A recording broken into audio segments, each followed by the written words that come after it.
English kids. teachers? Yeah, we teach kids. I'm long term. I haven't even been in the States since 2010. God Well, it's good for you. Yeah. Yeah. I smelled something. Depending on which side of where you guys fall. I mean, it's been a shit show here, so. Yeah, it doesn't really matter, does it? Well, I'm actually British, but yeah. I've been in Japan 3 years now as well.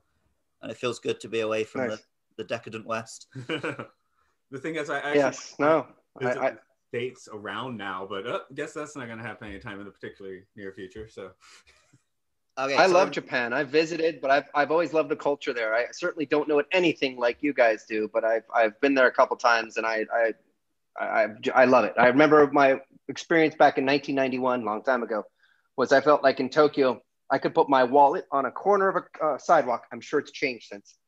And I could go away and come back tomorrow and it would still be there. It hasn't. I'm sure it's different now. No, it's exactly the same. I first landed in Tokyo and the first thing I saw was people just put their phones on charge at the airport and wander off. Yeah. And I've actually lost my wallet. I'm glad it hasn't changed. I lost my wallet and I just went to the police station the next day. They gave it to me. I went back to work. Work got a phone call. They're like, oh, you've left 10 yen at the station. We're going to send an officer to give it to you. Oh, my God. Oh, my God. That's how not busy the police That's awesome. Yeah, right. Well, that's a good thing. Yep. Yeah, that's great. Rod, what's your timing like today? Just to get a feel of that. For once, believe it or not, I'm open for you guys. So, I mean, if we need to go, what do you need, an hour and a half? We could do something like that. There's usually somewhere in that ballpark. Somewhere in there. Okay. The main reason is I do the summary. So sometimes I skip it when we're in a bit of a rush. And let's add it later. And I just rewatched it again. So I don't have the whole thing memorized, but it's definitely one of my favorite movies. So yeah, we're not quite down to the it's all memorized spot, but yeah, I gave it 2 views, but that didn't really bother me. So it's when you and your audio. So you're not necessarily looking at me, but you might have some video. So I shouldn't pick my nose too much. That's fine. You won't look grosser than me. Okay. You know what I might do is I might lower my desk and get my chair so I can not stand for a little bit. Standing up for the full time. Yeah, I've been doing my other podcast and a little bit of this one from home. So I'm finally using a decent mic, but I'm like, it's like I'm holding one. It's like my vocal mic from doing music and stuff. Well, it's up to you. I've got a blue snowball here, which is better mic exactly than what we've got. Oh, okay. Do you prefer? Here, listen to me. Check. And now check. Anything different? Do you care? Blah blah blah. The other one has a little less reverb. Oh, I lost the audio. Oh. So sorry. You like this one or the one before? The one before. Gotcha. Moving back. All right, check. Yeah, it's a little quieter, but it's a little less cavern-like, and I actually edit these things relatively intensely, so. Gotcha. Not for what you're saying, just for sound and stuff. No worries. Well, yeah, you might want to edit out what I'm saying. We'll see. Luke's a heavy. You gotta have Bender in the background, I gotta breathe out, take you out sometimes. I'm a disgusting mouth breather. No, I have heard like someone's like the guest talking. I go, I'm like, okay, but I can fade it out, so it's cool. I guess we'll jump on into that though. So 96 then, or whatever you feel like going with. Yeah. And I'm closing my door here so I don't get disturbed. Rock and roll. Let's turn on the TV so I can have the video. Sorry, my security camera in the background. Should have planned this a little bit before. Sorry. In case there's someone coming to the door or someone coming to kill me. No one's trying to kill me yet. Don't worry. We're fortunate. They were doing construction outside of Luke's apartment for like 6 months, but I think they finished banging. So every now and then, that's always great for podcasts. Suddenly decide something extra they need to do. All right, you know what? We'll do this shit later. All right, let's get on to it. Good. I've got my act together a little bit. Okay, I have a very dumb opening, but let's go. In the year 1996. We had our first Shatner-free Star Trek movie. Yeah, it's hard. We don't quite think of that. You're like, oh, it's a second next-gen film, right? So, but yeah, I kind of still, because it opens with the Monster Maroon, opens with Scotty and Shatner. That one to me still kind of feels like a TOS movie. Yeah, a little bit. It's got a shape. I agree. But this was the first one that I guess really let the crew set sail on the big screen. So anyway, we should get rolling. This is Matt. This is Luke. Welcome to the Sci-Fi Sanctuary. Today we are talking about continuing our Star Trek trek with First Contact, which I guess is pretty much the most beloved of the next gen movies, and for some people, of all of them. Yeah, oh yeah. Well, I'm mostly a next gen fan. As a kid, this was definitely my favorite movie. Right. So anyway, this is a very good one, and we try to, step up our guests a little bit on our Star Trek game. So today we've got a guy that is executive producer on all of the Star Treks and the son of the guy that created the whole thing. So hello, Rod Roddenberry. Hey guys, thank you for having me. And I can agree with you 100%. It was really nice to have the first Shatner-free movie come out, because I am a Next Gen fan. Don't get me wrong, still love the original, but Next Gen all the way. Yeah, my age, I'm about to turn 42, and like most of my TOS memories were kind of like little kid memories. So when I really knew what was happening, I guess it was tying a little more into TNG. But I was born in 1990, so I never saw TOS till I watched loads of TNG. Yeah, that blows my mind a little bit. And my first memory of TOS is, I think they started running reruns on like Channel 4 in the UK. And my friend came up to me in the school and I was like, you should watch it. It's got way more shooting. Yeah. Shooting school. Well, Next Gen was always just more believable to me. It's the ship that I would want to be on. The 1701D with a captain like that and a crew like that. I feel like I would live longer. I mean, if Kirk were out there actually doing what he was doing, making out with Orion girls and all sorts of stuff, that ship would have been blown up like in the second episode, because, he would just get everyone into trouble. This movie has a outlier to that, of course, which we'll get into, but with Lieutenant Hawk. But and also just in terms of Picard, this is him at his most Kirk, if anything. Yeah, really. But Rod, I've heard you on a few podcasts before. I understand you grew up as a rebellious Star Wars kid and sort of got into Next Gen with your summer job. Yeah, I was born in 74, and what, Star Wars came out in 78 or 77, or I don't know when it came out. I was a kid, and it was a magical, fun sci-fi thing with a good guy and a bad guy, and black and white, and lightsabers, and space battles. And I mean, that's perfect for a kid my age. And so, yeah, I grew up more of a Star Wars kid. I certainly did not grow up an intellectual, and I doubt I am one today. But Star Trek, in my opinion, takes a little bit more of an intellectual audience. It can be fun too, and it is, but I think there's a little bit more thinking involved most of the time, not all of the time. And I mentioned your summer job. You did work a little bit on the Next Gen sets, was it? Yeah, I was 13 years old, and my father, for a summer job, he wanted to at least teach me sort of, what it's like to work for a living, or at least start at a young age and hopefully learn something from that. So he got me a job as a production assistant, a PA, a gopher essentially, on the set of Next Generation first season. And I remember hating, I didn't hate the job, but I never wanted to do it. It was summer. I wanted to go play with my friends.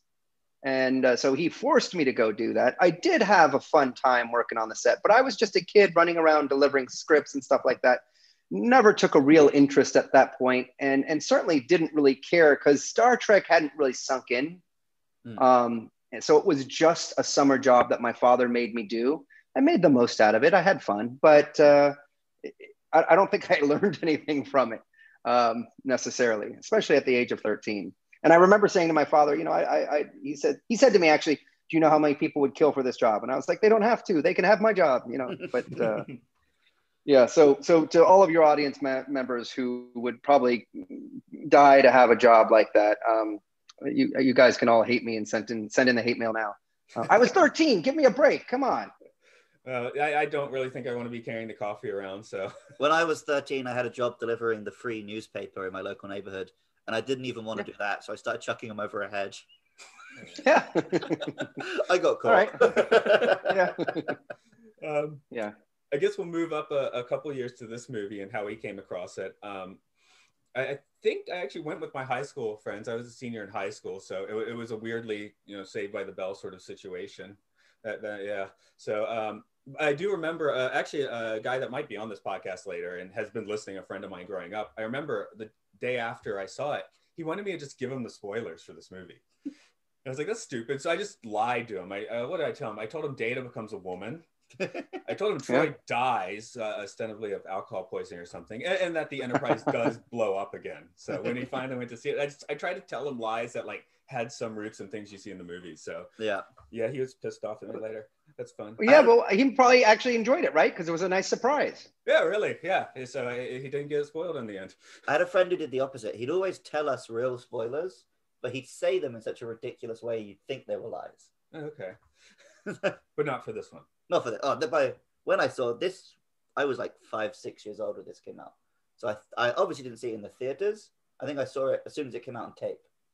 Right. Like my whole family would have sat down to watch it together because we were all Trekkies. So this was a solid movie, guys. I mean, I watched it again, and listen, I probably haven't seen it as many as some fans, but I'd say honestly maybe 10 times, and it holds up. I mean, every single time it holds up. There's nothing I saw in it this time that read too campy to me. Sure, we all have a little bit of an issue with Picard going Rambo, but I'm willing to suspend some disbelief in that area and somehow justify it that, he's already been Locutus. I mean, there's a lot going on inside of him and he had to let go a little bit. So he became a bit of a Kirk. This is a guy with some PTSD, basically. So you can forgive him making some rash decisions. Yeah. And the film addresses that. It doesn't expect you to be on board with him suddenly going Rambo. The thought I had is that a while ago, unfortunately, we just lost an incredible person in Star Trek and Star Trek fandom, Richard Arnold, who was a close friend of my father's and a friend of mine. But I did an interview for him for a documentary many years ago. And he talked about the differences between two kinds of Star Trek. And there's more kinds of Star Trek out there, but the two main ones. And he says, some of the Star Trek shows show us a humanity that we can aspire to and be one day. The characters are these better humans. And some of these Star Treks show us who we are today. They're characters who have the idiosyncrasies, the drawbacks that we have, our jealousies and our abilities to sort of jump to conclusions and make rash decisions. I always like Next Generation because of the latter. It inspired me. That's who we could be someday. We could be a group of people working together, collaborating, not jumping to conclusions, not jumping down each other's throats, but really listening to each other and working together. Whereas I think Deep Space Nine showed us more of who we are today and some of the problems. Granted, they were alien characters and not necessarily Starfleet, and people can identify with that. If a character's really pissed off and angry and does something rash, we're like, yeah, I felt that way before. So I get the reason why fans like that. In this movie, I noticed, and probably because of the PTSD, I noticed Picard showing a little bit more of the behaviors that I hope we can get past. But again, PTSD, it was explained. I was able to, I don't want to say forgive it, but kind of go along with it. So I think I've jumped ahead in the idea of this show. But, that's fine. No problems at all. Yeah, I was just saying I liked it. I'm mostly the same as you on Star Trek. I like the very optimistic vision, but I think the very best Star Trek is when it does both. It shows people who are like we are today, trying to be what we can be. And I think there's times in this film where that's what it is. Yeah, Picard is weak, but he's trying to be this better version of humanity. I think one of the reasons I tend to rewatch Star Trek so much is so much media is your hero makes some horrible mistake, and that like Spider-Man decides to wrestle and his uncle dies, right? That sets him on his journey, like he made a horrible mistake. Whereas Star Trek is generally, even with Deep Space Nine, because like you said, it's more with the alien characters, but it's like we've gotten past that point. We're now going to find conflict by trying to explore new things. The conflict's there, it's not here. Yeah, that word conflict has always stuck with me, and it bothers me because I think most people in Hollywood tell you that stories are about conflict, but what I think people need to know is conflict doesn't mean two people arguing, fighting, or chasing each other. Conflict can be two people having a conversation and having two different points of view. Now, that may not make good television unless it's a really good conversation and great writing. But conflict does not have to be fighting and arguing. It could be the warp nacelle is going to erupt, and they're on a clock and they got to fix it. So I struggle with it because I get it. Conflict is needed, and heroes need to grow. They don't start off heroes, and I get that. It's just I go back to Next Generation, which I'm not saying it's perfect, and I'm not saying the characters were always perfect, but the way that crew came together and worked together and respected each other's point of view and position. The Captain Picard didn't always make the right decision. He listened and got counsel from all his people, and then from that took a course of action. And I think the best leaders do that. They listen to the people around you, and then using that information, make a decision. And well, so that's what I love about Next Gen mostly. This movie, the big character turn is when the audience and Picard notice that he hasn't done that. Yeah. That's Captain the point Ahab. When you realize, like, oh, he's gone too far because he's not listening to his crew. And then when he realizes that, that's when it all turns around. I just read an article a day or two ago, and they were actually praising like the recent discovery in Lower Decks as a relatively positive one. But they kind of pointed out, like, at its heart, since the 60s, Star Trek has like kind of been like a workplace drama. Yeah, just basically. With sci-fi trappings. Like all these characters, this is just their day job. Yeah. No, it's interesting. It's been a, struggle's too dramatic of a word. It's been a growing experience for me to open myself up to the various kinds of Star Trek that are out there, working on all these shows and listening to all these writers and producers and their takes on it. And I'm sort of on the outer perimeter of the story creation. I get scripts and I send in notes with my partner Trevor Roth, but we aren't creating it. So it's very interesting to see what these people who have grown up with Deep Space Nine and other shows as their main shows really take on Star Trek. It's a learning experience for sure. Let's move a little deeper into the movie, but first I will just take a moment to rattle off the plot here. Hey, here we go. A deadly Borg cube is heading straight for Earth, but the Starfleet flagship Enterprise E is ordered to stay out of the struggle. It seems Captain Jean-Luc Picard is not considered reliable, as he had previously been assimilated by the Borg. Once the fleet is cut to ribbons, though, Picard violates orders, warps to the battle, and is able to take down the Borg cube with the remnants of the fleet. A smaller Borg Sphere, however, escapes, travels back in time, and suddenly the Earth is completely assimilated by the Borg. Fortunately, the Enterprise remains unchanged in the Sphere's wake and also goes back in time. It is now 2 centuries earlier, and Zefram Cochrane is preparing to take his prototype warp ship into space, which will precipitate Earth's first contact. The Borg Sphere managed to get a few choice shots on Cochrane's compound before the Enterprise is able to destroy the sphere. An away team beams down to try and sober up the perpetually drunk Cochrane enough to repair his ship and take that warp flight, while a team of Borg who transported to the Enterprise at the last second begin to assimilate the ship. Cochrane keeps taking bourbon shots and pisses, while Picard returns to the ship to deal with the Borg. He loses data to the Borg's clutches, but takes Cochrane's engineer Lily, who was beamed to the ship for treatment for radiation poisoning, under his wing. Picard goes full movie Picard. With phaser rifle underarm, the Borg Queen tries to seduce Data with the gift of flesh, and Commanders Riker and LaForge get to joyride on Cochrane's warp flight. It all ends well enough with the Borg components, the Borg getting melted down to their organic components, the Vulcans coming down to check out what the warp signature was, and the Enterprise returning to their own time somehow. I suppose they just go at like actual light speed for a while without using warp or something. Yeah, I mean, traveling forwards in time is easy. Yeah. We do it all the time. Yeah. Well, yes. I've just heard that bandied about. Why is time travel so easy? Well, we give it to the Borg in the beginning, and you can work around it at the end. In Star Trek 4, they can just do it whenever they fancy. I think you have to go through that psychedelic trip first. Yeah. Well, they pretty much established that in this one, but you got to let it go too, right? Because the last 2 sentences in the end, it's like, yeah, we got it figured out. No worries. We'll get out. We'll get into the future again. There's enough to chew on in this film that it's not really a big problem. So, no. we'd like to get a little bit to the actors and the characters, and I did want to start this round. So we, of course, we'll talk about the main cast, but we did that in our Generations podcast a little bit. But I think this has the best sort of ensemble guest cast of any Trek film.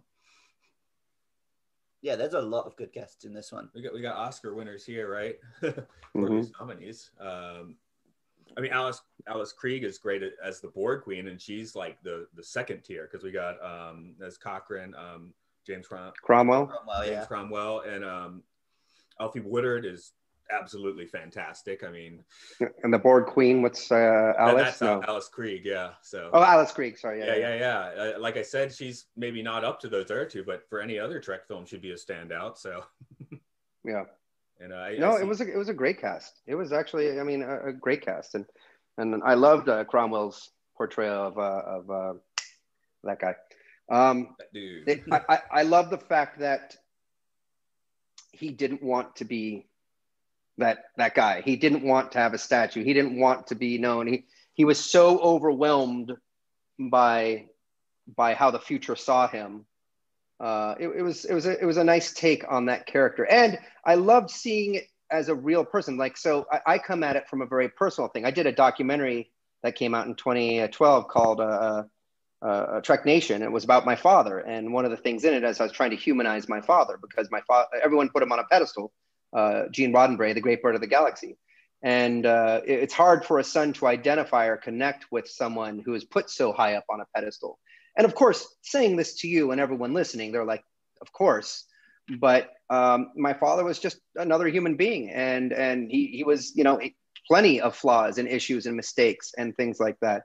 And I really enjoyed seeing that here, because, you know, he was a functioning alcoholic.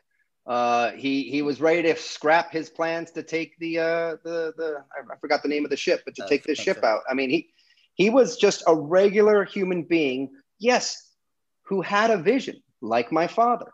And maybe vision is too strong a word, had an idea. We all have ideas, but worked hard to see that idea come true.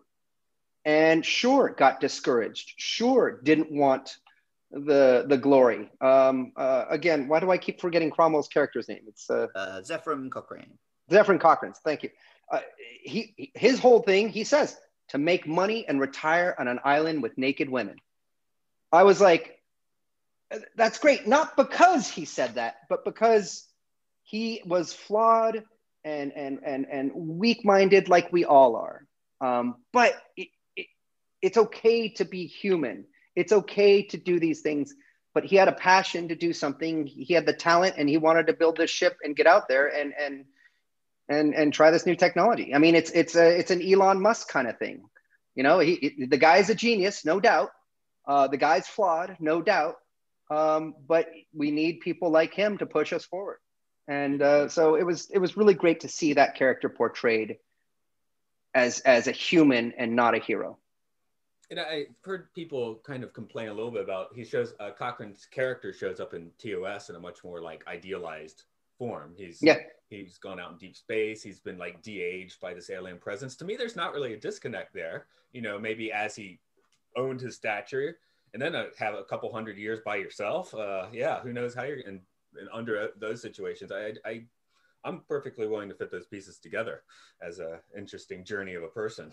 Look, it's even at the end when Riker's like quoting him from the future, and he's like, "Oh, that's nonsense. Who said that?" He's like, "You said that." But this sort of life will change you, I guess, a bit. You're going to kill me for saying this. You just made a great statement there. I do love the original series. Of course, it started it all, but the original series is. Let me say this entire thing, because I'm going to say it really controversially right now, is very dismissible for me, because we went to a Nazi planet, we went to a mobster planet, we went to a lot of the plot lines in there, you know, we would not let TV get away with today. I'm not saying it was bad. I'm not saying people should forget it. And I'm not saying it's not Star Trek. I'm saying it was Star Trek of the 60s. That's what they did back then. Those are stories that resonated and worked back then. To try to say, well, yeah, Cromwell in this movie doesn't connect with the one from the TV show. I can let that go very easily, because I dismiss some of the the weaker attributes of the 60s TV show. And again, weaker. I'm not criticizing anyone, or not intentionally. I'm just saying that's what it was back then. 50 years, 100 years from now, they'll be looking at Discovery and Next Generation and saying that's ridiculous the way those characters behaved. So I mean, I don't know. No, I said that to be controversial, so everyone listening to this can write in letters and be angry at me. I showed my wife and my daughter some of Discovery, and they're not Trekkies, but they liked it pretty well. So I was like, okay, I'll try, and I put on The Trouble with Tribbles for my daughter, and she just like laughed hysterically at it for about 5 minutes. I was like, okay, I think I'll turn this off. That's my thing. That's not her thing, right? Yeah, well, I'm a lifelong Star Trek fan, but when people ask me about watching Star Trek, I'm like, yeah, there's maybe 10 episodes of the original series you should watch. Yeah, because we have coworkers. They're I guess mid-20s, and they're like, oh, it's Star Trek, it's for older people, is it? But I think that's becoming less and less now. There's so much modern Trek coming out, but that's sort of, especially a few years ago, that was sort of the vibe. Like, that's 30. You have to know what you're going to watch. If someone who's never seen Star Trek and they're a younger person, you're absolutely right. I think to just say, go watch the original series, I think depending on the kind of person they are, they need some context. They need an intro. They need to be like, but you got to watch it with the mind and the eyes of someone either much older or frame of mind from back then, because you're absolutely right. There only are a number of good shows that might hold up today for someone who's never seen Star Trek. Yeah. And it might be if they watch those 10 great episodes, they like it enough, then they'll watch the rest and they'll be able to enjoy the kitschy charm. But you can't just say, sit down and watch this 60 episodes of a show made almost 60 years ago.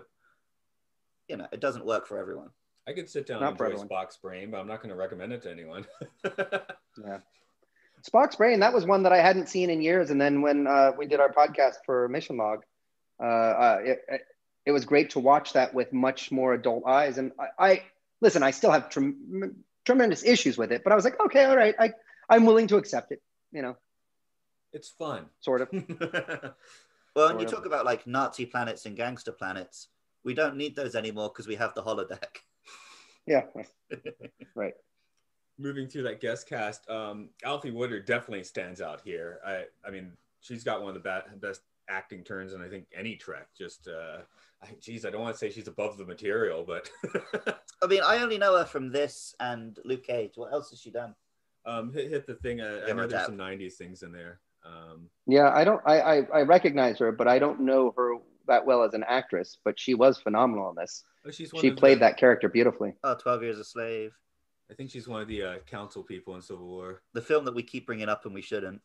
Oh, now you have to say it. K-Pax. K-Pax. But yeah, she's done a lot of what look like real films, so I haven't seen them. Yeah, I am a Sci-Fi sock guy. Sci-Fi schlock guy, so, when I was around age 20, I go and just see, the Oscar bait. She's in like a fair amount of Oscar bait films, which I barely watch moving images anymore. I have to like do my homework for this podcast. So yeah, she's done loads of films that don't have robots or spaceships or dinosaurs, so I've never seen them. Right. She's a great actress, no doubt. But yeah, she's really good in this. And I thought the film needs her because she's someone who's not part of Picard's crew. So she's the one who can put him in his place. Yeah, no, absolutely. She did that incredibly well. I do want to. I don't know if we were going to get to the point where we're poking at the movie and asking like, why did they make that choice? But one that stands out was the holodeck scene. Why Picard had to do all of that to go into that 1920s era just to get the Tommy gun out of Mickey the Noses, whatever. It's like just have them just ask for a gun in there. Can't they just you can ask for whatever you want. Might have been a moment of fan service, I guess. Well, no, it made for a great scene. That's why. Oh, for a fantastic scene. No, that's one of the iconic images of the film. Just Picard going nuts with a Tommy gun in a tux. So yeah. Sometimes the way we and that proves it though. That proves it. The phaser useless, right? Their shields are always adjust, and they no longer work. I mean, the Enterprise should just have Tommy guns for Borg. Some Space Marines, right? Yeah. Well, do we know that they wouldn't adjust to Tommy guns after a while? Like, I don't know. It's energy versus an actual projectile. So right. I mean, that's probably not the discussion we want to get into today, but it is something to think about. I'm sure there's a novel that explains why the All right, everyone listening, it's your job now to write a dissertation on how this would work, and please submit it to this podcast as soon as possible. No, I'm just kidding. No, the interesting comments filter in. We want more filtering, and so give us your explanation. We're curious. I guess we'll do a little bit on the main cast. Movie Picard didn't really show up in Generations. No, he's pretty much TV Picard in Generations. Yeah. I think this is our first real movie Picard. I guess the is it the one where he's trying to where the original Die Hard on a ship episode from Next Gen? I guess it's a little bit. Enemy Mine. Yeah. No, Enemy Mine. Yeah. Is it Enemy Mine? Or it's also a movie. It might be Starship. And anyway, Enemy Mine's a movie, but that's a good one. Oh, Enemy Mine's a great movie, by the way. Go ahead. Yeah. You're right. Yeah, I only watched that one a few months back. It's a pretty fun episode.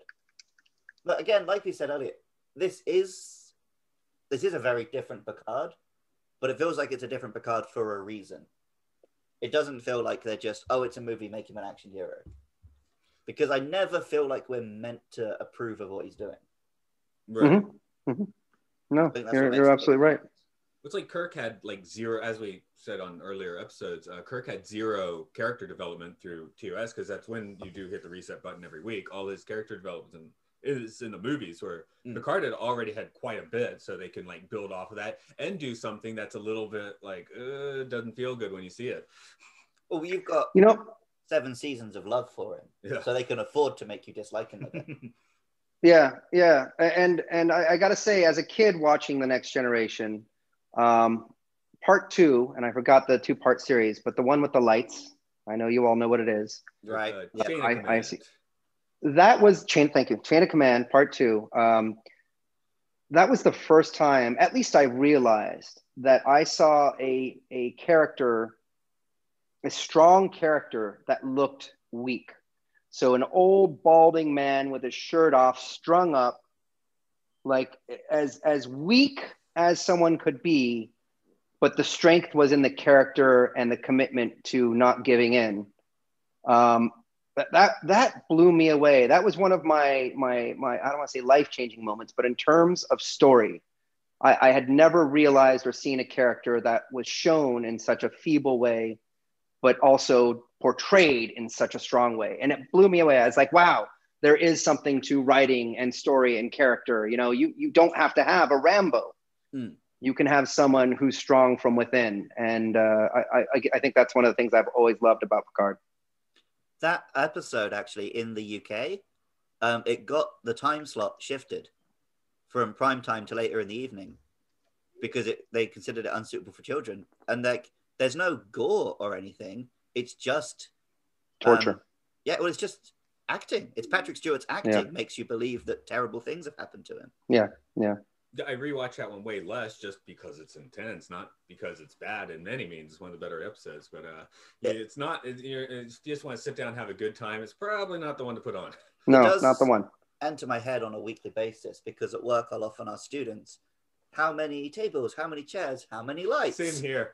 Every time they say there are 4 lights. The most fun is it's like the fluorescent lights and they're doubled up. So maybe like some kids like 8 lights and some kids like 4 lights. Of course, whoever I'm asking, I go with their answer. I'm like, it doesn't matter. But yeah, that does pass through my head every single time.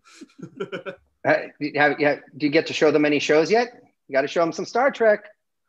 I did. Well, we don't really show them stuff, but I did rock out a gold shirt for Halloween a year or 2 ago. Nice. So sometimes with my older like high school kids, I try and get them to watch stuff because they need practice at just hearing English conversations.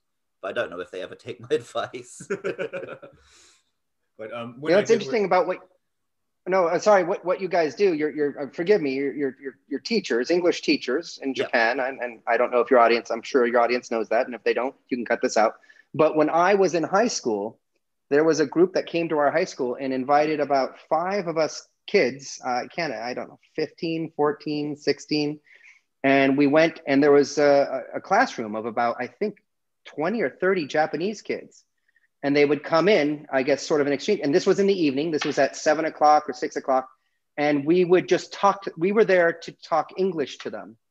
And so I'm not saying I can do what you guys are doing. I'm not an English teacher.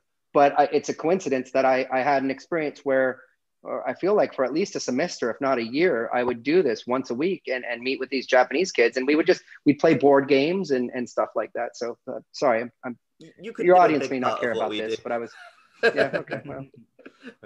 I was just going to throw out that the gold shirt, the week I did wear that for Halloween, most of the kids thought I was in a soccer jersey. Yeah, so it was like the Kelvin verse style with the little squiggles and stuff on it, but yeah, right. I just thought I was saying, are you a soccer player? No. Are there any of the other main cast that you folks kind of want to hit on, particularly with this movie? No, I feel like everyone gets their little bits, but they're not doing anything more than what they did in the show, right? Well, Data was great, you know. This is a good Data showing, yeah. Data got to explore his character. I even liked Troy, her getting drunk. I mean, it was nice to, it was really nice to see these characters out of their element. And so to be down on the planet back in time and kind of, not aboard the ship, I think that was sort of refreshing. I think that was also very attractive. And a lot of us who have grown up with Star Trek, it becomes a family. And the crew showed that when Worf came on board and Riker gave him grief about remembering how to fire the phasers, that I don't know if it was necessary, but it felt good because after going through however many 7 seasons of Next Generation, I don't know if all 7 had come out by now. Had they already come out? Yeah. Regardless, to have that sort of camaraderie and that friendship between them all, that I don't know, it's a warm and fuzzy feeling, and you only get that when you commit yourself to a show like this. That's what makes the Dwight Schultz cameo work out pretty well. It doesn't seem too cheesy because it kind of adds to that where Barclay shows up again. He's doing his job. He's still mildly awkward and gets Cochrane to run off basically. So when I was rewatching it, I couldn't remember if he even gets any lines or if we just see him in the background looking excited. So if they just left it at that, that's even funnier almost. And we even get, because we get Worf on the Defiant and we get the EMH, this is the closest we ever get to a DS9 and Voyager movie. No, you're absolutely right. That's right. We had Picardo in there, didn't we? Yeah. Bob Picardo, yeah. This is, because this movie for several years afterwards, my father, when driving, would just say ramming speed when he was passing people. That was always uncomfortable. I guess we'll move on a little bit to design. We'll geek out for a second. Enterprise E. It's not as good as the D. It's not as good as the D. I guess the D was always a little wide for me, though. I do like the streamlined. I think the D is my favorite spaceship ever. Really? Okay. Yeah, I love the Enterprise. I'm with you. Yeah. I'm with you. I think Star Trek has a problem right now with ships have to look cool and sleek. And I just, first of all, it doesn't matter in space. I'm bothered when they make a ship has to make sense. Like the sections have to make sense, where the nacelles are and where the body is and where the engines are and the saucer section and what the function of the saucer section is. I think right now people are saying, we don't know, it just looks cool, so let's use it. And that really bothers me. I want there to be rhyme and reason why the ship is shaped a certain way. So you're not a Reliant class fan where you have to beam from the bridge to engineering because there's no other way.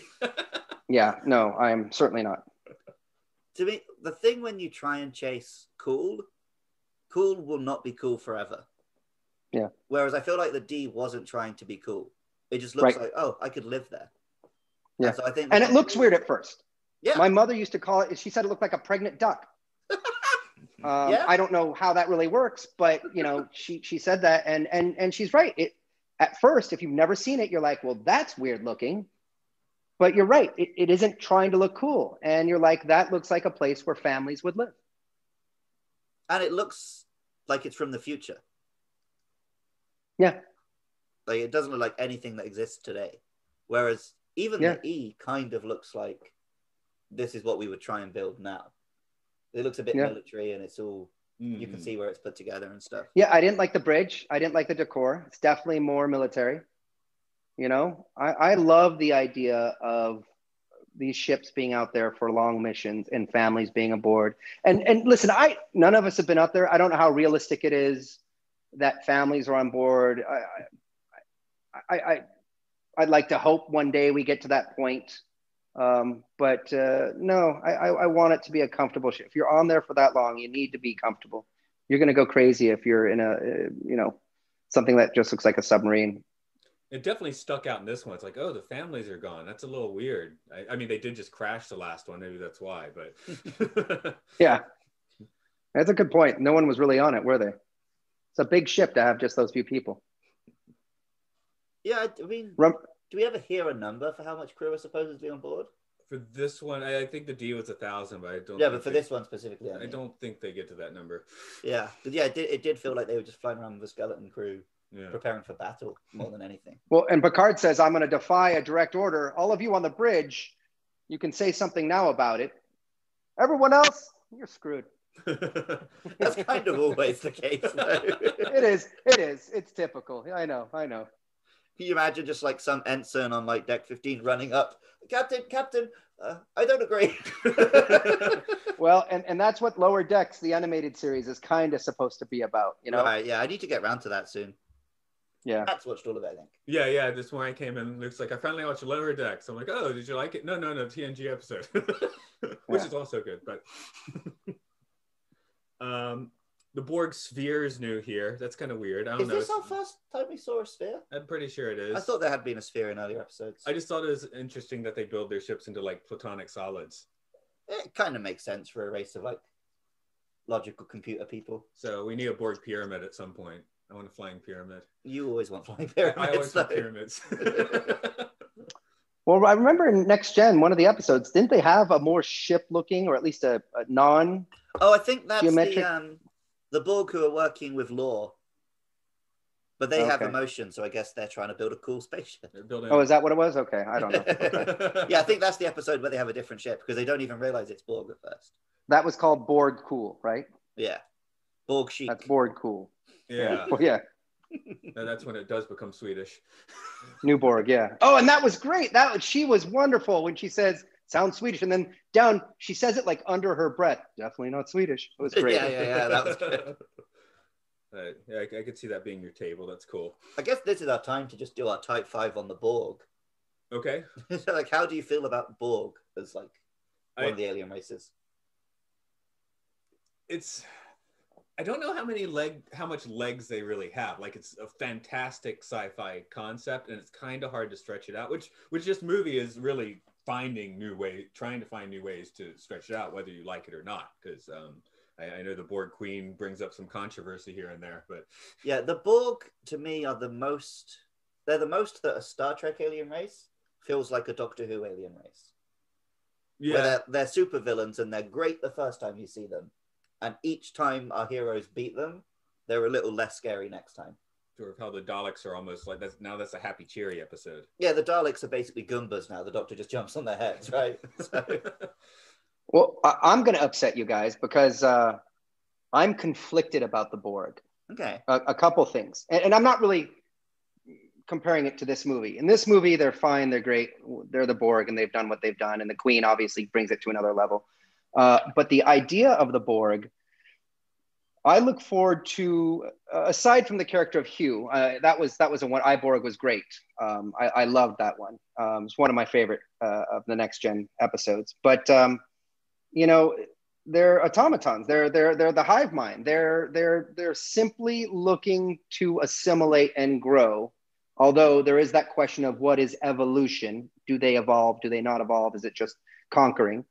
I don't necessarily blame them, except for now we have a queen and there is someone who's kind of evil pulling the strings. And so that makes sense. But I feel like the future of humanity, our next step in evolution, or one of our next steps in evolution, hundreds, thousands of years down the road, assuming we make it that far, we're going to have to bring machinery and organics together. And I don't know if it'll be traditional machinery like gears we have today. Maybe we're going to come up with organic kinds of machinery. But like the end of AI, do you know the movie AI? Oh, yeah. Where it was sort of that, it seemed like this sort of organic robot things at the end. I feel like that's kind of our next step. And sure, in the short term, we're talking about implants and cybernetics and maybe things like that. But I could see us somehow bringing birth and creation of these machines somehow together and being able to transfer our minds and you know, I'm not predicting anything any science show hasn't already sort of suggested, but that seems like the logical outcome for our human evolution, for our ability to get off planet, for our ability to grow beyond the restrictions of our human bodies. It's kind of a neat idea if they could take it that way. Me and Matt have talked about a lot, because I basically, when I moved to Japan, my dad, the one piece of advice my dad gave me was, Luke, please don't go and get your body parts replaced with robot parts. And I was like, I can't promise that. Yeah. That's kind of what I want.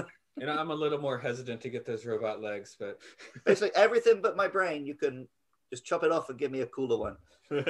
But if you could put a hard drive in and have more capacity in your brain, or instant recall, or Matrix style stuff. As long as it's a very, very secure hard drive. One thing I was asking the students this week, I had like science technology questions, and it's like, would you upload yourself? And I was like, I'd be perfectly happy to make like a digital copy of myself and just see what happens to it. And I think I personally would want to like just live out my life, but I would be, okay, make a copy, see what happens there. I mean, maybe when I'm 99 and I'm on the deathbed, then yeah, chuck me on the internet. Even if you did it, put it in cold storage for a while, you know, like I kind of want to live my life to the conclusion that it's quote natural conclusion. But hey, is that an evil thing to create a copy of myself that might think the same thing and tell that to go run off and become digital? But what about the hive mind concept? You know, in the future, as we evolve and as we are able to download things to our mind and gain more knowledge, if we're all able to instantly be connected to the internet, so to speak, and have all that knowledge, well, then we're instantly all connected to each other. And then what happens to identity? I think there is identity, but if you and I are connected right now because we've got super advanced minds, like we're not even talking. We're like, what's identity? Like, I think, did I just think it, or is it because I was connected to you and you just thought? It's fun stuff to think about, but it blows my mind. We're getting closer to that already. Sometimes I'll be in a conversation and I'll say, like, I don't know, we're talking about some video game, and I'll express an opinion. Wait a minute, is that even my opinion, or did I hear it on a podcast? Yeah, yeah, yeah. You go to Facebook, there's an ad. It's like, why am I getting this ad? And like 2 days later, it's like, wait a minute. Well, yeah, like you were saying, you were getting back pain ads the day before you got back pain. So yeah, that's kind of weird. It's like, you know, the digital is guessing us well enough already that it knows what we're going to think a few moments before or a few days before we think it sometimes, which is pretty trippy. Although one thing from having lived in Japan for 3 years, you know, being extremely individual isn't necessarily a good thing. There's much more of a community mindset in Japan. And that's why we have like much less crime.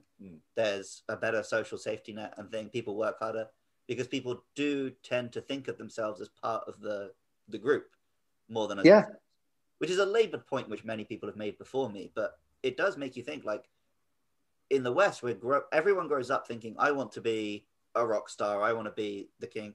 In Japan, you ask a kid, what do you want to be? I want to drive a train. Yeah. We've said that before too. And then in the past year, like, I mean, America's become so divisive, you know, like mask, no mask is now your politics. I hate wearing a mask. I don't want to wear a mask, but I do it at work because, you know, in Japan, we just kind of do it because we're not being assholes. Yeah, right. Like, it was like February last year and everyone in the country was wearing a mask. Yeah. And that's why, like, the UK has 1,000 deaths a day and Japan has had 3,000 deaths total. Yeah. No, listen, however you feel about wearing a mask, it's just being considerate of the other people.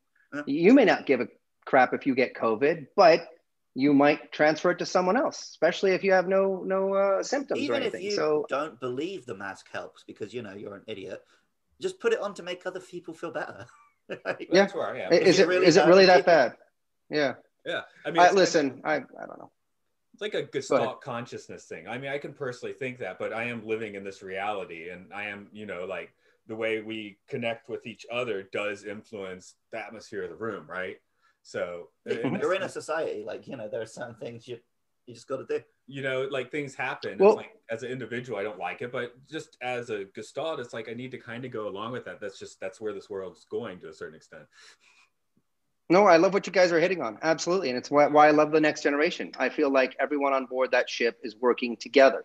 And your connection to the Japanese culture and the Western, you know, we're all in it for ourselves over here. And listen, I'm generalizing, and I'm not saying everyone's terrible, and I'm not saying everyone is just in it for themselves, but you're absolutely right. How can I take care of at least myself, and if I need to, my family, but not considering the people on my block or the people next door to me or the people around me. And truthfully, I'm a very privileged, fortunate person. I can think in certain ways. I think when people are just busting their ass to put food on the table, it's hard for them to look at the world and say, I care about everyone, when literally they're just at their wits' end, making shit money, pardon me for swearing, and just trying to get through the day. Okay. So I understand it's not easy. I just wish we were in that Star Trek future where there was no need and there was no want, because they had the replicator. Value is seen in the individual, not in the possessions they have. So I love Star Trek. I mean, I just love that idea. At the same time, if that mindset was wider, then people wouldn't be in the position where they can't afford to put food on their tables. It's all just a big cyclical thing. In this movie, we have Picard, though, making that speech, you know, sort of the no money speech, like kind of from rote, like he's got it memorized. And then kind of going on and taking that individualist bent. Like it was almost like when he expounded that philosophy in this movie, at that time, he's agitated, he's got the PTSD. I mean, I do feel like his character does have that, but in this case, it's just kind of he's spewing it out and doing something quite different. Well, again, and Lily calls him out on that. Exactly. She's like, yeah, you can say that, but it seems to me like you're just going after revenge. Yeah. Well, it was interesting to see his character out of whack. It definitely threw me every time I watch it. It definitely, I want to say it rubs me the wrong way, but it is justified, at least in the explanation and, as you say, the PTSD side of it. So what I'm really interested in now is I haven't in 10, 15 years watched Insurrection and Nemesis. So far, Generations Picard is just TV Picard. First Contact Picard, he is this action hero, but for good reason. But people always talk about movie Picard. So in Insurrection and Nemesis, is he just still Rambo for no reason? I guess he goes a little Rambo in Insurrection, but in that case, from a better frame of mind, I guess. Right. So yeah, I'm interested to see these two. Yeah. Nemesis. Well, we'll talk about Nemesis when we get to it. But I was just gonna say, I'm gonna let you and some other guests talk about those, because I don't have much to say. No, but I do like how we get a little bit of the mirror image in Insurrection, but and Nemesis will just we'll talk about it, but I don't know if you're gonna like it. Before we move on completely, like I'm also not saying that Japan is perfect. Like anyone who's an outlier really gets left out of society quite badly.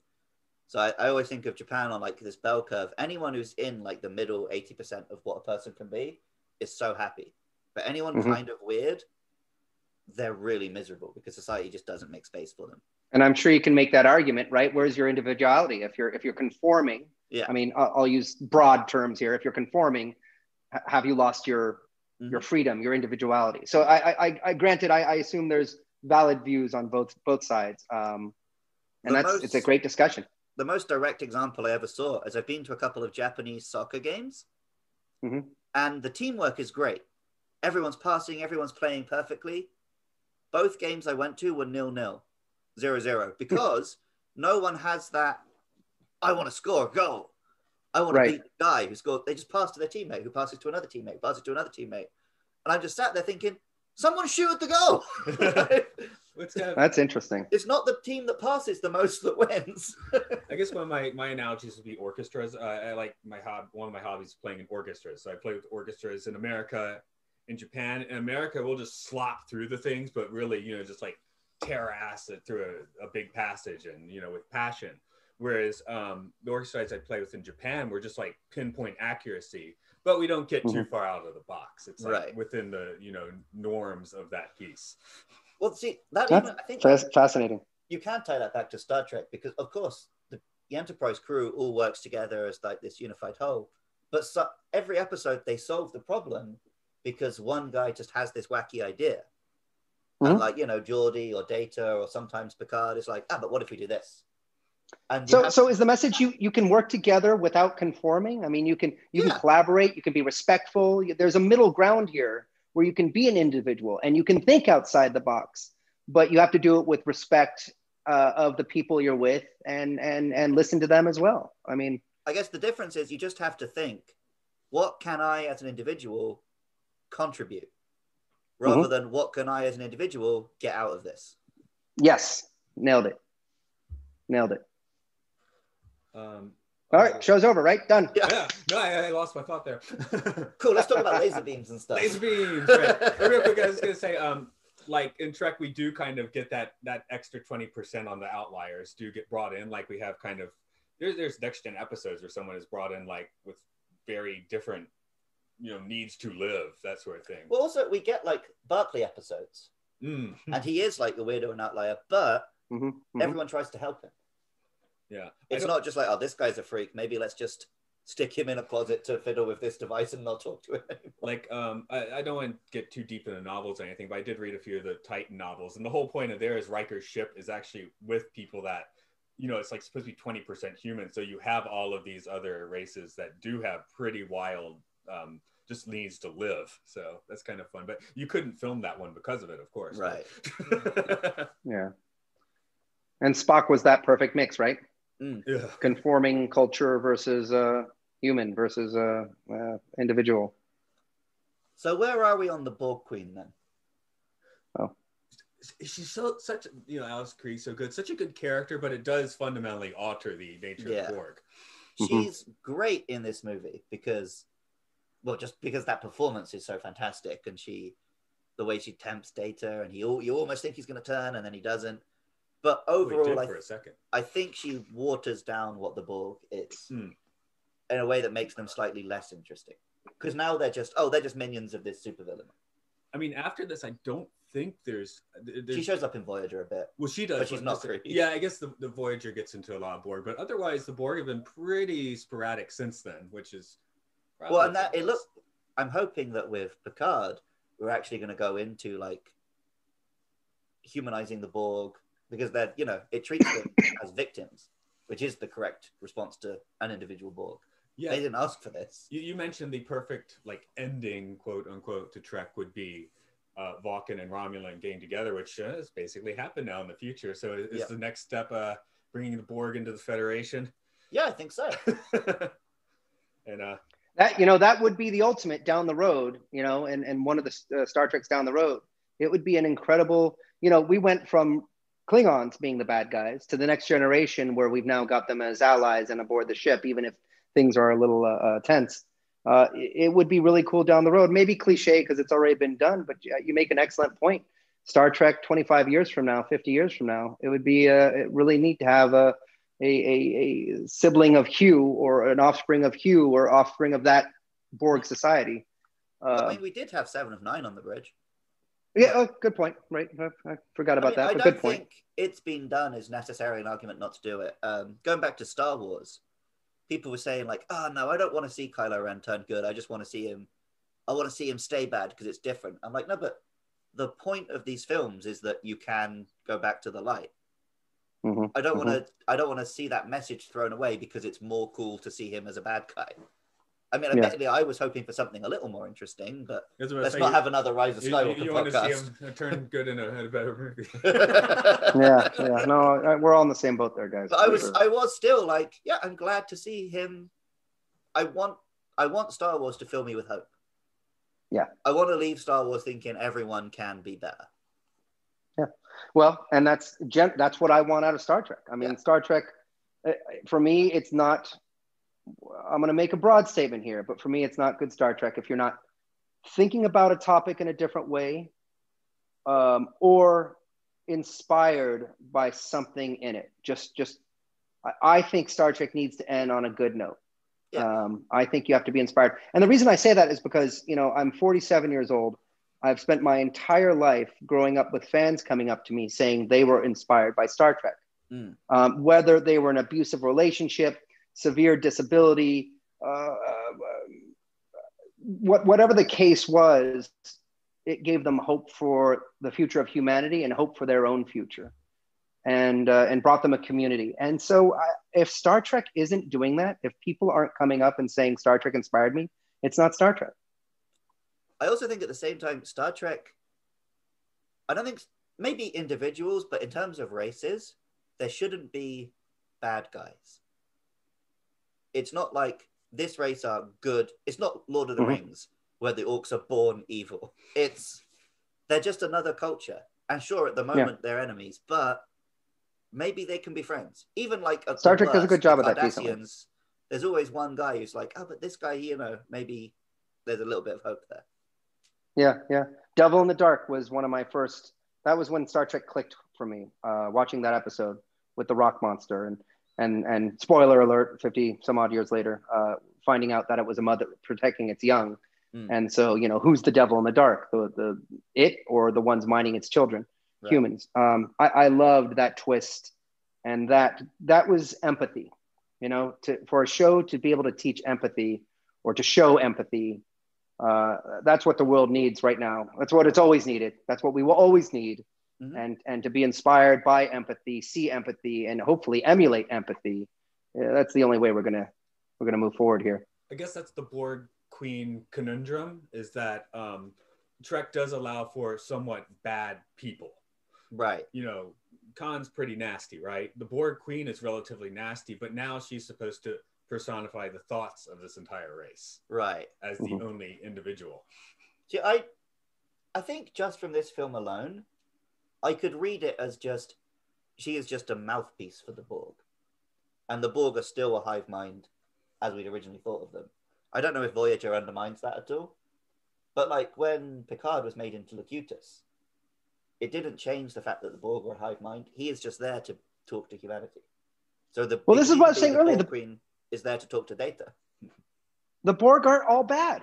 No, the Borg are just automatons. They're robots. They're just doing what they're programmed to do. It's a horrible thing that they're doing. Yeah, but they are just doing that. You guys said it though. The Queen was they needed to make it the bad guy, so they had to bring in a character with personality and give a little bit of justification, whether we agree with it or not. Because Picard even says, like, if they don't think you're a threat, they'll ignore you. The individual Borg are never vindictive or malicious. They're just plopping about doing what they do. But, if you get in their way, you might have a problem. Yep.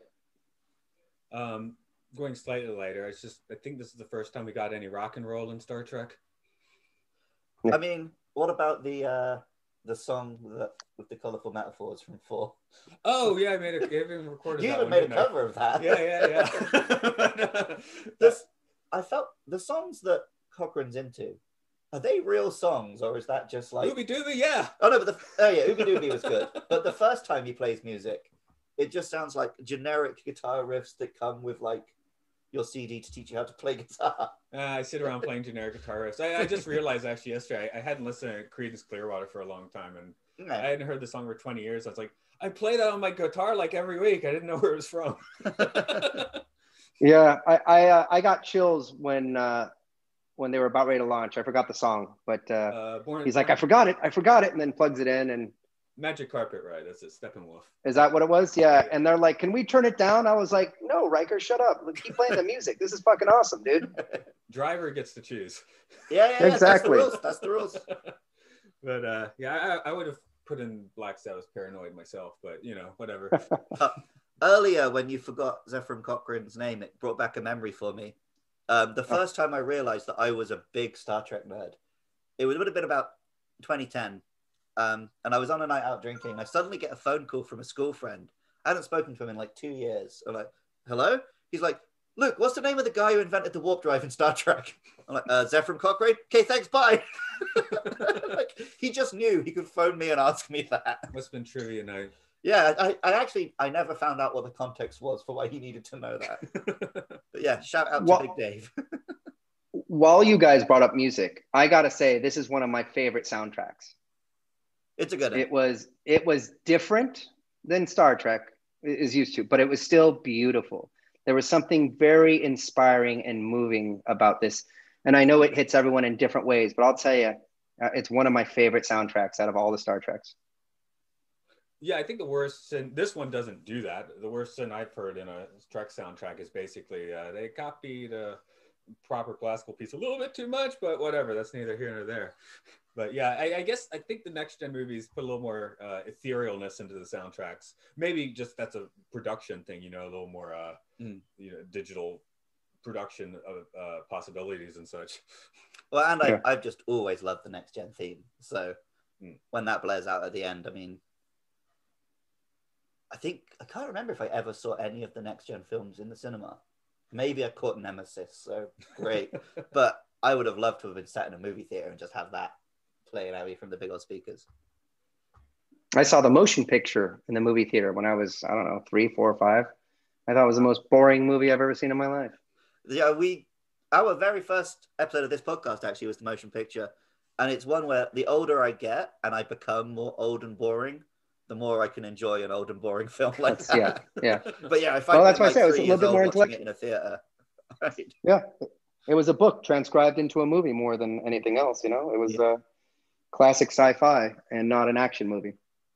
Yeah, just before we go on with you, we were talking games. We were talking Mario Kart and the DS, and I'm a little older than Luke, right? So like, I couldn't play it; it hurt my thumbs too much. So I played Sonic Racing, and he was like, "Yeah, I just hurt my thumbs." Yeah, I had like a big red scar across my thumb for like a year from Mario Kart DS. Oh my god! I stay away from games just because I know if I get addicted to it, I will never. I don't play any. I haven't played World of Warcraft, any of those things. I just can't. If something else takes more time out of my life, I'm basically dead. Right. The DS was my time of playing too many RPGs, and since then, not so much. So, but except Halo, but we'll talk about that later. Yeah, that just for individuality or things. I guess I'm talking about it now, but for me, I really loved Halo, but I've got to have the person I'm playing it with like in the room with me. Like if it's like through a chat or something, that's no fun. Yeah. I want to be able, I guess I want that little bit of connection just to be able to, yell at somebody. Yeah, my good memories of Halo playing it with my brother. Yeah. I like story mode. I enjoy the story. I even read the novels. Yeah. I've never wanted to play a game online. So, although recently it's been great because I've got lots of friends on the other side of the world who I can't visit. So I've been playing a lot of online games. Yeah, that's where this podcast comes in too. So, of course we have folks like you come in, but there's friends friends from high school that I didn't talk to for 10 years, and suddenly I'm regularly talking to them again. So that's kind of cool. Yeah, definitely. Are you guys fluent in Japanese? No. You must be by now. No. Well, because at the day job, we're only allowed to speak English. We're not allowed to let the kids know we speak Japanese.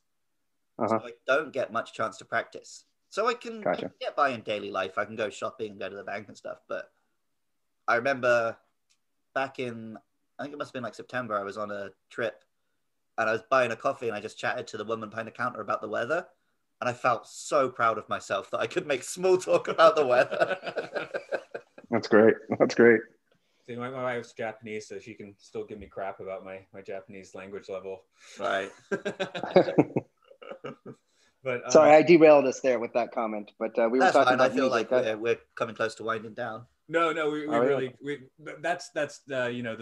we really should know some more Japanese. Oh yeah, big time. Well, especially you. You've been here like 13 years. My reading's a lot better than my listening and speaking for some reason. I think I'm the other way around because I just hate kanji. Oh, okay. Yeah, I can handle. Well, I think you guys are way better than me and probably many of your audience members when it comes to speaking Japanese and reading Japanese, except for perhaps your Japanese fans. So yeah. Oh yeah. But I guess let's wind it down a little bit with First Contact in the year 2021. Oh wait, I just remembered. Oh, we haven't talked about Lieutenant Hawk. Oh yes, you want to get to Lieutenant Hawk. Okay. He's when we did, what was it? Minority Report. I was like, oh, he's one of those actors who you just see in stuff, but you can't remember what you've seen him in. He's in this. Okay. So that was Neil McDonough. So is he your favorite red shirt now? Yeah, I think so. And because I was like, oh, I kind of know that guy. oh, he's getting a lot of lines. Oh, he's gonna die, isn't he? Yeah, I just thought there's 3 choices in the Borg. I'll go directly for him first. Like, who are we gonna kill? The famous star of the series, the guy who's still on Deep Space Nine, or other one? Or that's the Well, he came back pretty quick though, right? The guy just kind of walked off with them, and then a couple minutes later, he's back. We won't talk about the inconsistencies They've here. gotten very quick was... at the old assimilating. Well, yeah, yes. I'm guessing they couldn't. And they put the suit back on him too, by the way. Yeah. They had to get him out of the suit. They had to implant him. Then they had to put him back in the suit because he only looked like he had to be in the minor implant. So if they got just like a ripped off the helmet, stuck Borg T virus, they could just stab him with, and there you go. I guess that would be another logical flaw here. Just how I mean, clearly the Borg Sphere can only have a few moments to teleport or transport a few people to a ship, and within 20 minutes they got the engineering looking like a Borg cube. So yeah. But they're quick. That's our willing suspension of disbelief. They're efficient. They're the Borg. Yes. I guess the other thought I had is in Next Gen, especially, the whole thing is Riker goes on the away missions, and because it's safer to stay on the ship, where it's quite the opposite here. So that's kind of fun. This was definitely just Picard really wanted to go and meet Zefram Cochrane, wasn't it? Yeah. But we got Riker on the planet kind of chilling and drinking tequila, and Picard having to go all Rambo on everyone. So because like Riker, Geordi, and Troy don't even know any of that Borg stuff is going on. Right. Because like at the end, even when it shoots the torpedo, it's like, oh, they're waving us, wishing us luck with the torpedo. I liked that human moment about touch when Data and Picard were touching the ship, the rocket, and he was asking the question, does touch actually mean anything? And it was neat to have Picard say what he said, and then Data being like, yep, nope, just a bunch of imperfections. And it was a nice contrast. It was a nice character moment. It was nice contrast. It was a nice human moment. I like it when characters say, it smells sweet. They talk about really being there. Something smells, or it feels, or they taste it. It brings you, or at least brings me, a little bit more into it, because I'm able to understand now another dimension of what that character is going through. And so I appreciate that. Even when Data's like, yeah, nope, just imperfections and gold medal, Well, Matt always likes to bring it up when he watches a film and he feels like he can smell the film. Oh yeah, I have a lot of smell-o-vision on my mind. I think I was putting in some recent note, but that's neither here nor there. Like when you're on the Enterprise, you can't smell it. The Enterprise, that's just going to smell like a new car. Yeah, as well. Say this one definitely has a new car smell. I bet when you're down on in Zefram Cochrane's bar, you can smell that. Oh yeah, I definitely. Oh yeah, we all know that. We know what that smells like. Yeah. Yeah. Like I spent a few years teaching outdoor education, a little bit in Canada and up and down the east coast of America. And yeah, I know those places. I mean, we didn't have a warp capable ship underground, but the rest of it seems pretty much hanging out with the hippies and teaching environmental science. I think if I stepped into that bar, I'd instantly vomit, because I haven't drunk now for 14 months. And even when I just put the alcohol spray on my hands, the smell is a bit much. You're much healthier. You're much healthier. I can't say that. No, I can't. You're doing good. I just try to walk it off a lot, 15 to 20 kilometers a day. Although you broke in your new shoes, did you? Yeah. I made the stupid mistake buying some new hiking shoes, and then the first time I wore them, I went for a 38-kilometer hike. You guys are crazy. I understand 38 kilometers is what, 15 miles? I mean, it's something still significant. Miles, yeah. In miles. That's a long ass hike. We take the long walks around here. Well, we're surrounded by really beautiful mountains, so you got to go up. Yeah, we're in the city, but I don't like to follow here's a hiking trail. I just step outside and I'm like, I'm going to walk to that one, and I go for it. Wow, that's impressive, guys. When I go on a long hike, it's 5 miles. I'm from Atlanta, right? You drive everywhere. Everything's so spread out. Japan's compact. I mean, it's you're going on these long walks, but it's just everything keeps changing, so it never gets boring, really. The actual livable space is so small because it's so mountainous. Right. So it's just that's why they're jam packed in like sardines. And yeah, we're right smack in the middle of Japan. We're not. This isn't Tokyo, so Nagano's like a medium-sized city, but you can very quickly get out of Nagano. And I mean, gotcha. Geez, we're probably 5 miles away from being in the middle of a blizzard. Yeah. Oh, really? I mean, right now is it snowing up? Right? Yeah, There's a I've little been seeing some flakes, but you can see the mountains are kind of pretty up wide. there it'd be quite dangerous, and it's not so far away. Wow. Well, hey, quickly, just one last thing on sound. A couple friends of mine have told me about this. In fact, dare I mention that I think John Champion of Mission Log, he turned me on to, in Next Generation, in engineering, you've got the hum of the Enterprise. Even on the bridge, if you ever actually listen to Next Generation, there's always that sound in the background, the engine hum. And apparently you guys may know this. They have a YouTube that's like an hour long or 2 hours long, and people use it for productivity. They just put it on in the background because it soothes them. It's 10 hours long, and I've put it on to sleep before. It's incredible. Yeah. Incredible. As soon as you started bringing that up, that's what I was thinking of. You can find just and occasionally the little beep, beep, beep, beep, the little sounds. Yeah. And there's something comforting. It's very comforting, yeah. I do that, but if I go to sleep with headphones, I always wake up and the headphones are somewhere horrible, and I'm worried I'll break them if I do that. Oh, the difference is I live alone, so I can just blare it out through the speakers. Yeah, exactly. I'm sure your wife wouldn't be a fan of that. Yeah. I don't know. It's like white noise. It's cool. Yeah. So let's go First Contact in the year 2021. I think it's a pretty general feeling that this is one of the ones that has held up a little better.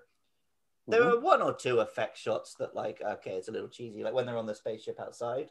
But for the most part, walking, when they're walking? Yeah, you can For the most part, this holds up really well. So, Rod, when we emailed, you're like, this is straight up your favorite, which I assume means overcon, which I wouldn't necessarily argue with. I like both, but what does it for you on this one? Well, I mean, a lot of what we've already discussed. I really like the characters being out of their element, but still having that family connection and everyone collaborating and everyone still working together and respecting one another. And then, it's the characters, again, as I just said, being out of the, again, Troy getting drunk, it's not important to it, but it was nice to see another side of her character. And listen, it wasn't necessary. It was a little slapstick. It was a little over the top, but it was good. And then the magnificence, the beauty of humanity taking that first step, first contact. There is a little strange contrast to me that this is 10 years after World War III, which decimated our planet, destroyed all the major cities. Very depressing concept there. But now we've got a incredible scientist of the Elon Musk status, who was able to take a ballistic missile and put a ship on it, and now has created warp. It is weird to have these kind of, basically everyone's living in tents, but there's a rocket right there, and he's able to go into space. Anyhow, it was still beautiful for that to happen and have first contact, and it's just a great package. This is a feel-good movie. This is 100% a feel-good movie, minus the Rambo Borg stuff. It's a feel-good movie. Look, we've talked about our Star Wars rankings quite well, which we should also mention, as much as we didn't like Skywalker, we did put Last Jedi at the top of our list of that one. But what is your Star Trek list? I think I'd still put 6 at the top. Yeah. I really like Undiscovered Country. Oh, wow. Okay. Right underneath that would be probably either this one or Khan. After that, it does get a bit. I've never sat down and thought about this list, but this one is easily in my top 3. Yeah, I guess. Again, like I said, I'm more of a next gen guy, but I do think TOS did very well in the movies. Yeah, I guess these movies have just very distinct flavors, which is nice. Kind of depends on your mood. As we've talked before, I do get into a Star Trek 5 mood more than I want to admit. So speaking of which, how do you feel about 5? Because we keep talking to people and everyone's like, well, no one else likes it, but I do. And we haven't actually had someone really slam it yet. Listen, I'm an atheist. And so I love the discussion, and I'm not very good at it, but I love the discussion of religion and God and those sorts of things. I am not knowledgeable. I have not read the Bible. I'm not going to debate with anyone. Because anyone who believes, and there's no real way you're going to convince them. There's no way to say, you're wrong, prove it. And they're going to say, you're wrong, prove it. So anyhow, but I love that discussion. So I think Star Trek 5 had the potential to do something really interesting. And it just kind of, the reveal was sort of like, oh, he's just a really powerful entity who apparently really powerful, but still trapped, but needs a starship to get it. It just kind of lost me there. And then Spock having a brother, no, I'm not a fan of it. That's cool. I'm not going to just come down on it because everyone else does. It just doesn't, I don't know. They land on the planet and you see all the 2-track car trails going off into the distance. You can tell that there have been Jeeps and everything there. I don't know. It just, meh. I'm the guy that's subversively been telling people it's my favorite, but realistically it's probably not. But I get a kick out of it. I can't disagree with why is it one of your favorite though? We've talked about on some of our episodes before, just sometimes a little wonky. Well, then you can tell me later. Good. No. I just like when you said the twist is weird. I think the real twist of the movie is it ran out of budget. Yeah, well. Yeah, but like the effects in that are just so slapdash and weird looking. They appeal to me. I mean, I like watching like 60s experimental films, so it's like Star Trek V gives me a little bit of that in it too, which is kind of fun. So it's a fun film. Does it start with Shatner? Is he rock climbing Yosemite? Is this the one? Climbing a mountain. Why is he climbing a mountain? I've always had a little bit of an issue with I mean, the Kirk Shatner needing to be the hero. Just a little gratuitous for me. Just okay. Well, get that's over another yourself. reason I like 6 is because Kirk's very much wrong in that film. Yes. I agree with you on that. I like the fact that he's the old guard and he's looking at from an old mindset, and he has all this not bigotry, but he's looking at the Klingons. He's got all this anger, especially they killed his son. But yes, he is wrong, because this is the time for change, and you need to have forgiveness and not judge an entire species or culture based on the actions of something historical or just the few. So I agree with you. Not that I don't agree with you, but I agree with him more than you. That's cool. We can all agree on different things. But no, while we got you on the horn, I definitely wanted to just have a few spit takes at a few of the other. Yeah, you're the first person we've asked who has actually not liked 5. But the general feeling is that most people don't. So right. I was like, how far does this go? I like it in the same way that I like, Kanye West or Alex Jones. It's a weird thing to look at and be like, someone made that. Yeah. Okay. I can get that sort of, okay. All right. It's a head scratcher for sure. Yeah. It's a caught film among a more mainstream franchise. Yeah. Which I like. So I guess we're winding down here, but without breaking any NDEs, can you give us any vision of future Trek? Sadly, I can't. I would love to say something. You guys brought up something a little while ago, and I was going to say, oh, well, you might get a taste of that. But I can't. I really, I'm pretty much owned by CBS and the studios right now, and I'm a team player, and in order for these things to succeed, you got to play with the team. I would love to share little bits with you guys, but they haven't actually called upon me to do that. So I can tell you. Well, I can't tell you anything. That's fine. And it's not even. There's a bunch of different shows coming out, and a Strange New World. I'm really looking forward to that, because they have Anson Mount, who did a great job as Pike on season 2 of Discovery.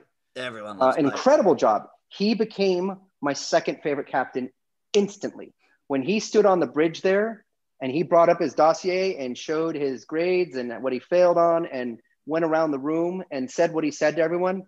I said, "That's my captain. I will follow that guy." No, that's Kirk, what I'm looking forward to. Hell no. But that guy, I will follow him. Okay, this is an audio podcast, so just nod or shake your head. The listeners won't know.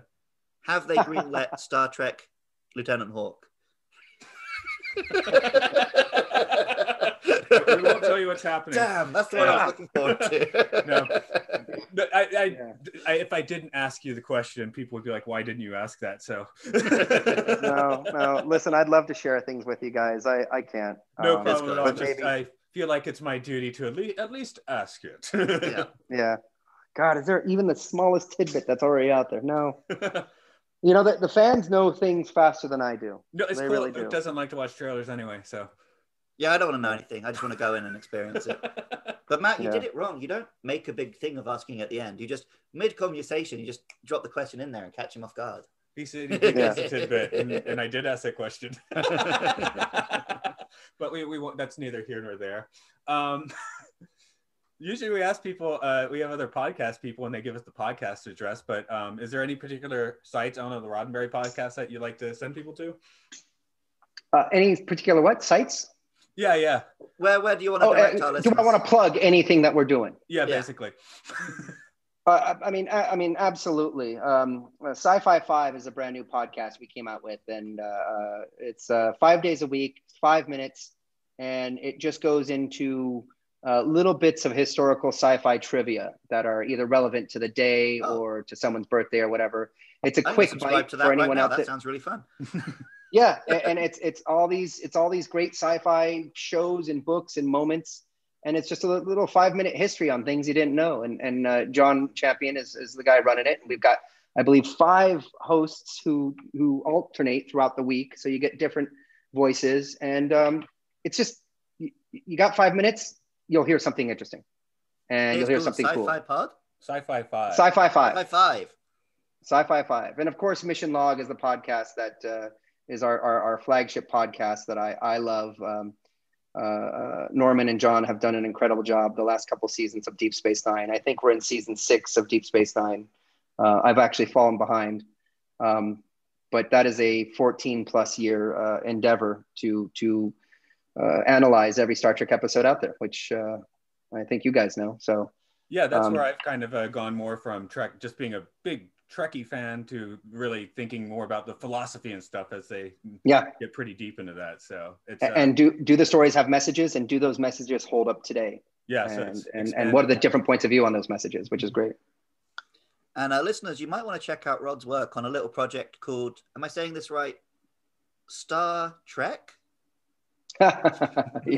Yes. Obviously, there's a lot of other big players that are making all the new Star Treks happen. I am a small cog in the machine, very small. So there's an incredibly talented team of people making the new Star Trek what it is. So they certainly deserve the credit far beyond me.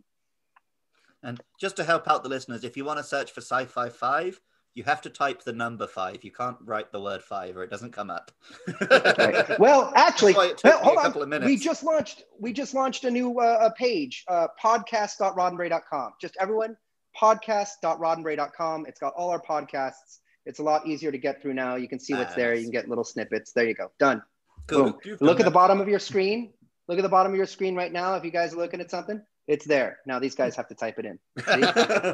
A new editing trick for me. I learned a new one last week, so who knows? Maybe I'll do that. Well, thank you guys.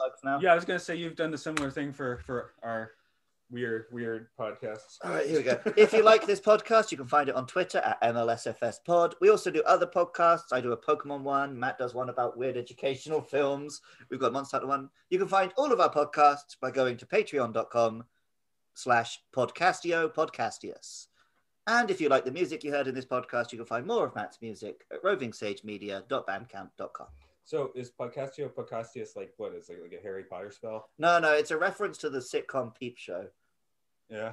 One of the guys starts up a consulting company called Consultio Consultius. Okay. And it's just the joke is that it's such a crap name, and it always stuck with me, and I just decided to use that. Okay, I didn't argue. So I like the Bandcamp URL. Yeah.